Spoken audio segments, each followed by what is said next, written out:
the person who originally had my position at the church, his name was Kevin.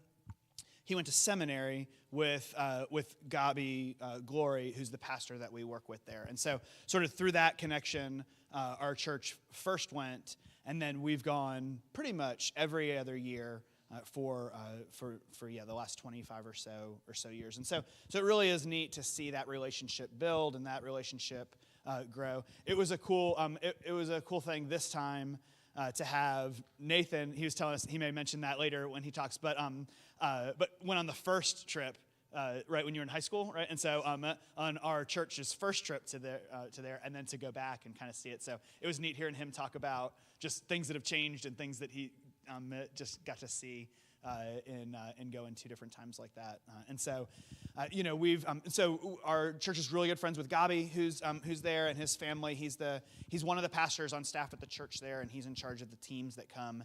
And now their church is big enough where they resource smaller churches that are out around the city, and so he coordinates all of that. And so definitely be praying for him and his family.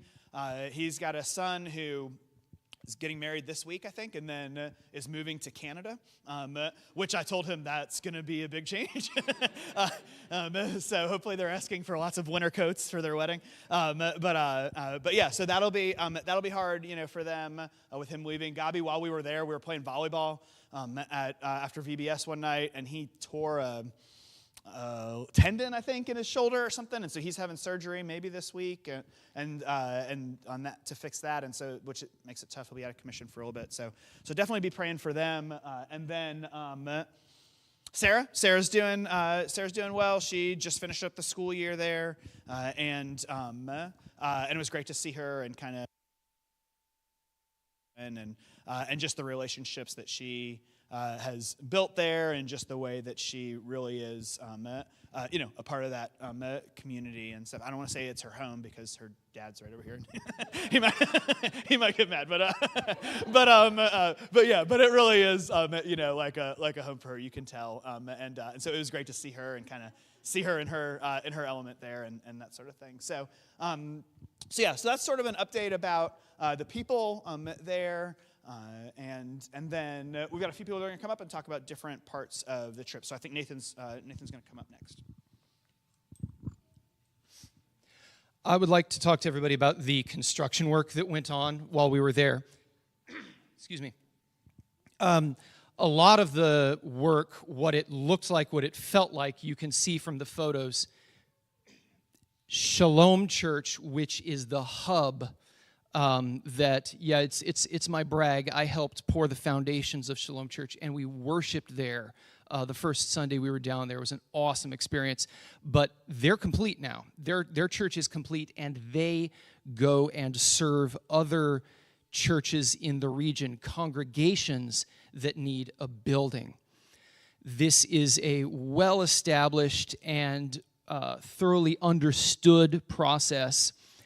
Mixing concrete, you get a small gasoline-powered mixer, maybe 25, 30 gallons, and it's hard work. So many buckets of sand, so many buckets of rock, so many buckets of water, and a couple bags of mix go into the mixer, churns it up, and then we scoop out the resultant concrete, pass it down in a bucket brigade, and pour where it's needed. We also did work with cinder blocks and these construction beams that you see on the roof of the church. This was, I forget the Spanish name, but Chosen Lineage Presbyterian Church in a tiny rural town in the Yucatan Peninsula called Tuzic.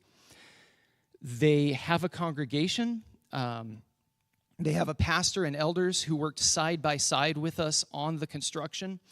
So we weren't just there, hey, we're here to rescue you and do a thing for you. We were joining in partnership with this small church and with Shalom Church, and the three congregations were working together to do construction work to expand the just the capabilities and the impact of the kingdom in the Yucatan Peninsula of Mexico. One of the things that was noteworthy, we neither started nor finished the construction of this building But when we arrived, this is something that my wife said, when we arrived, there were 4 walls. When we left, there was a building that was a shelter and a haven, a place where God's people could gather, and it felt like a refuge. That was really special. Those are my boys on the right. These are the snacks. These are the mid-morning snacks that you see us eating. During the construction period, while we were laboring side by side with the men in the local church of Tuzik, the ladies of the church of Tuzik were cooking over a wood fire to serve us lunch. And more authentic and more tasty regional food you will never have. It's always a joy and a blessing. What I was unaware of until we returned, somebody pointed out, hey, you know, they saved up for months to buy the food that they served us.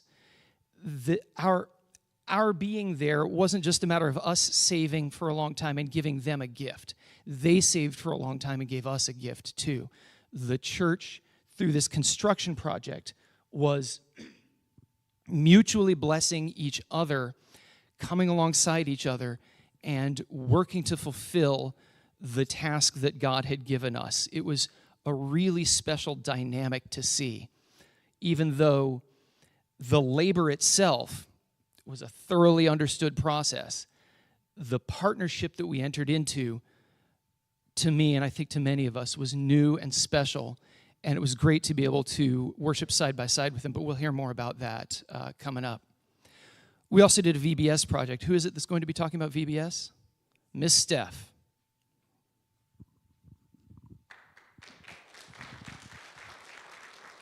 Okay, we're all very familiar with VBS, Vacation Bible School. How we do it here at the U.S. is Miss Elise gathers a bunch of us together. We have some singing, we have a craft, we have recreation, we have a Bible story, we have some snacks. So we thought, okay, we can do VBS. And Sarah had told us, if you've ever been to Mexico, you know that one of the things they tell you right offhand is everything's going to change. Don't get adjusted to your plan.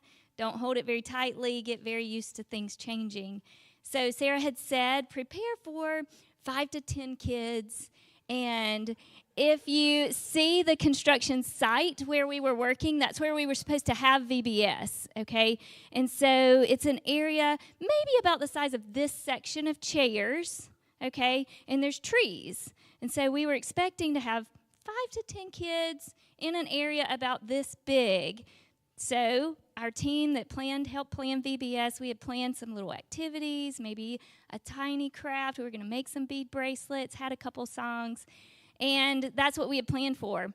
Well, we start driving, and we don't turn to go toward the church. We went straight in the village, and we ended up at what you see here in the pictures. There's like a concrete pavilion, covered pavilion, looks like a basketball kind of rec facility. So we drive up, and immediately there were not 5 to 10 children. We drive up, and there are probably 50 to 60 people there, children and adults. And so I was like, well, okay, here we go. Game changing right here. And in the village of Tuzik, not very many people speak English. Well, you've all met me. I speak a lot of English. Sometimes good, sometimes not so good. So the way that you can see there, that is actually the first night where Sarah was my translator. And what we decided to do, our team, we spent the 3 days we had for VBS talking through the verse John 3:16. And so I would try to explain John 3:16, and Sarah or another lady, if you met Benjamin who came and stayed with us, it's his aunt, Letty, who works with the teams. She would translate for us what we were saying. So it was a little bit tricky in that regard, but it was super fun. One thing we started doing, though, was saying the verse, John 3:16. So we start off, for God so loved the world, and then all of a sudden the children start saying it back to us. They knew it. They were saying it in Spanish, of course. But they started saying it back to us, and so they knew the verse. So that was one thing that was really encouraging. But we had the opportunity each night. We would show up, and The children would be there. They would be so excited, but all of the moms would be sitting, and older siblings, sitting along the wall on the outside. And then about halfway through, as we got through with our story and we were about to do our fun things, all the dads would come up, and they would be there too. So it was just a really cool opportunity. Yes, we shared the gospel. We talked through John 3:16, but we got to spend time with entire family units, having a good time together. I think the highlights of VBS were definitely the bubbles. We ran out of bubble wands very quickly. It was upsetting. We had to hoard some bubble wands to make it through the week.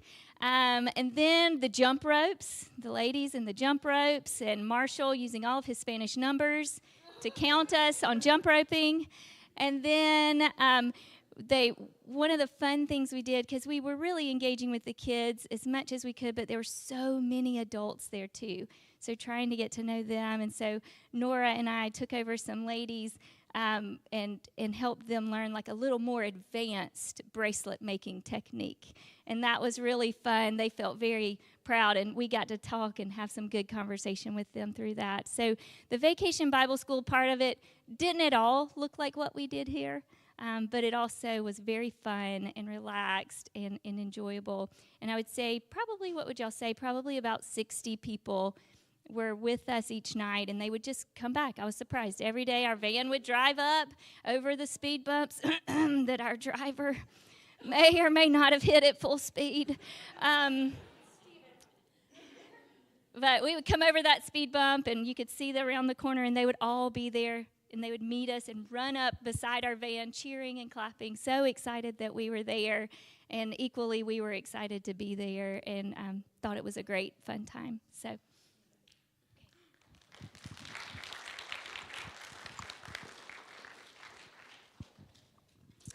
Hello. So what I loved so much about this project was on the last day of the construction on Thursday, they gathered us all, like Everett said, they saved just to have food for us, which was amazing.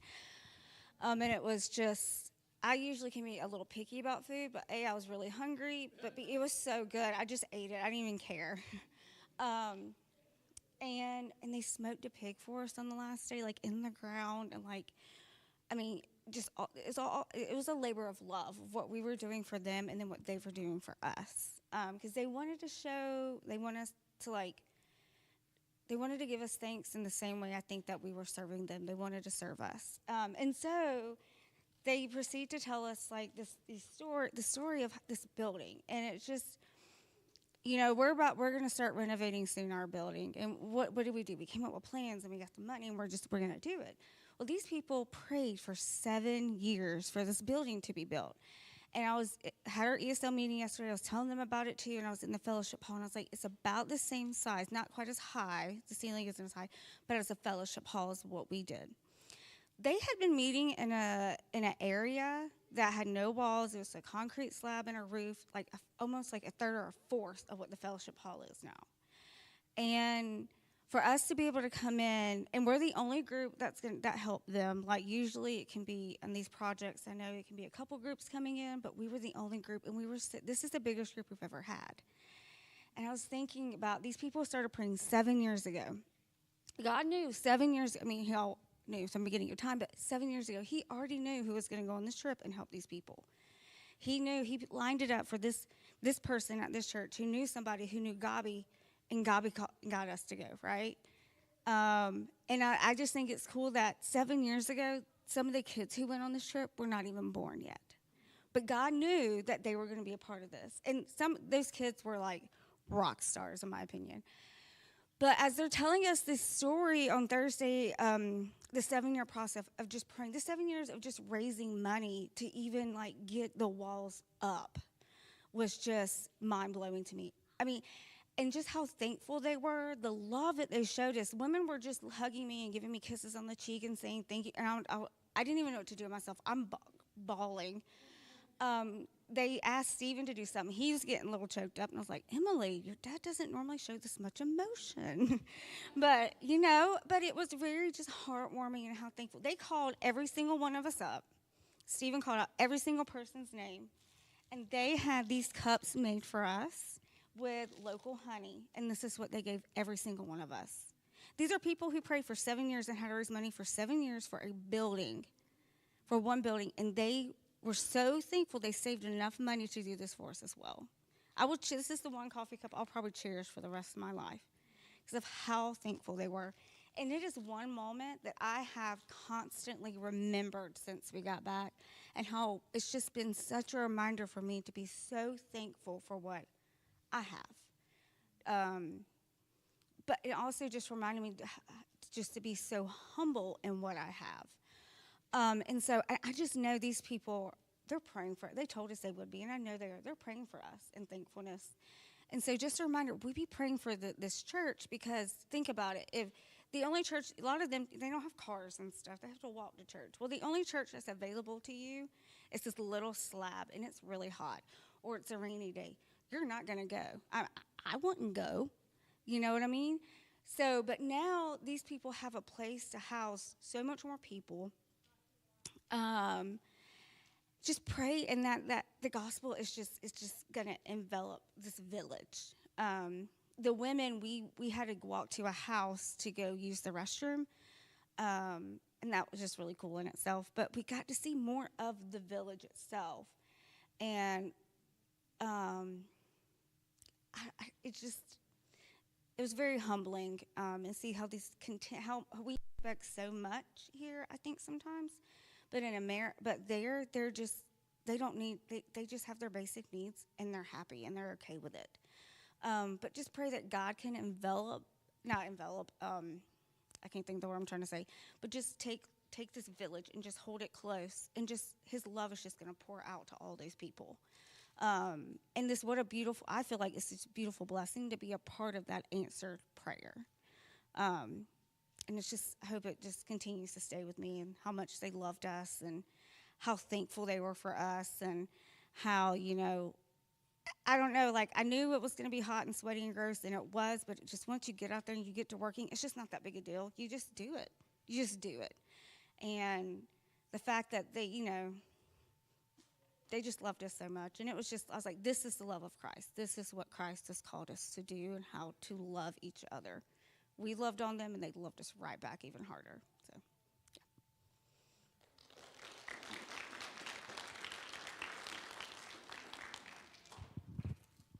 Hello. Okay.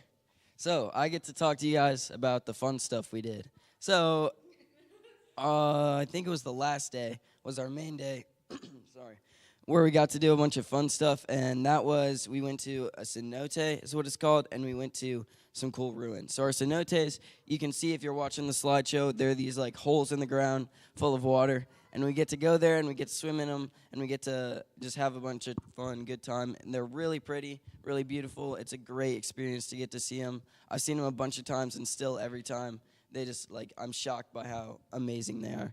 But so we went on the last day. That was supposed to be our day to go to the cenote. And we also went to the ruins. I'm not sure if there's pictures. I think there are. But they're just these old ruins from the civilizations that were around there a long time ago. It's really really cool to see this architecture that's been there for just so long, and it's a neat experience to get. And our group, I think the last 2 years in a row, our groups have done such a good job that we actually had 2 different days, I believe. We finished our work early, and we got to go to some other cenotes. This was one of them, you can see here. And so on top of just the already scheduled in fun stuff we got to do, we also got to go with some of the people we worked with and go see these extra cenotes, and that was just, again, it was a really good experience. My voice is dying here, so I'm going to give this to the next person. Who's next?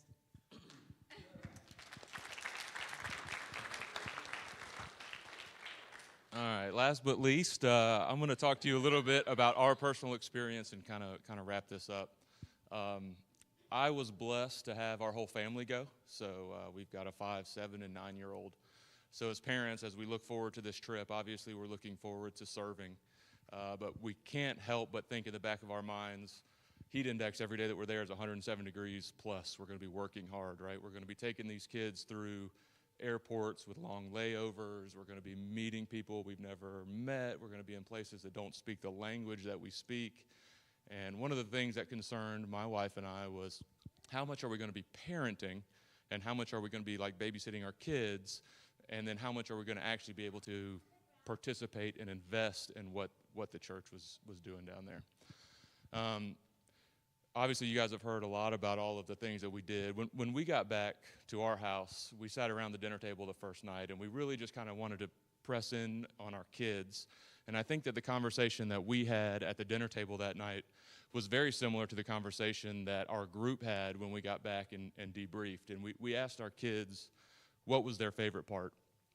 Their favorite part was being able to hang out with the youth group and the older kids that were on the trip, right? The 15 to 18-year-olds that loved our kids through the airport, were patient with our kids on hot work days, danced, laughed, sang, did all the things. Our kids loved that, right? Our kids, even though it was 170 degrees, they loved handing out Gatorade. You know, our little girls passed out Gatorade to people. They got to listen to Shakira and dance with all of the people at the work site. They understood and heard the men and the women that were working alongside of us, like laughing and having fun and relationship, right? They loved showing up at VBS. And even though they didn't speak a word of Spanish, they didn't understand, they were scared, they played, they colored, they made bracelets, they did basketball and soccer. And so as they talk about, you know, what does the love of Christ look like, right? It's fun and it's games, and our kids understood that. They sat through a worship service on Sunday morning in Spanish. My kids can't sit through a worship service for 60 minutes in English over here. They were probably tired from a full day of travel, so they probably halfway slept through it, but they sat through it, and I think everybody would agree it was a very powerful worship service. So kind of in conclusion, and as I think about, like, what does this trip mean? I mean, this trip taught me more than anything that our God is a God of love, He's a God of joy, and He's a God of abundance. So we talked about, you know, the blessings that overflow. And that's true here in Watkinsville, Georgia. That's true in a big city like Merida, Mexico. And it's true in the middle of nowhere in Tuzik, Mexico, that we had a blast. Our kids had a blast. Our God is a God of love, and He serves all over the world. And we were super grateful to be a part of the trip. We had a blast, and we look forward to going back in 2 years. So thank you very much to everybody who supported it.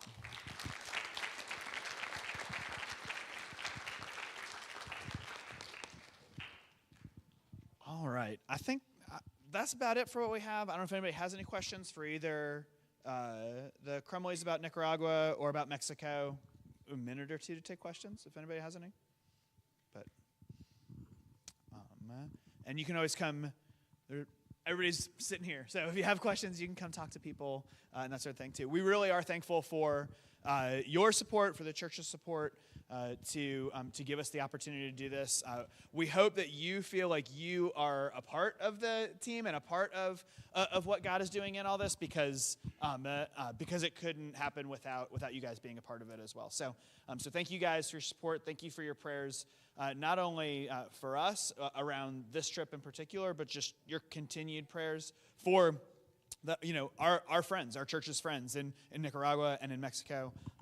We want to continue to pray for them and love them well, even from a distance, knowing that that we serve the same God, and to find joy in that. So I think that's it. Thank you guys for being here.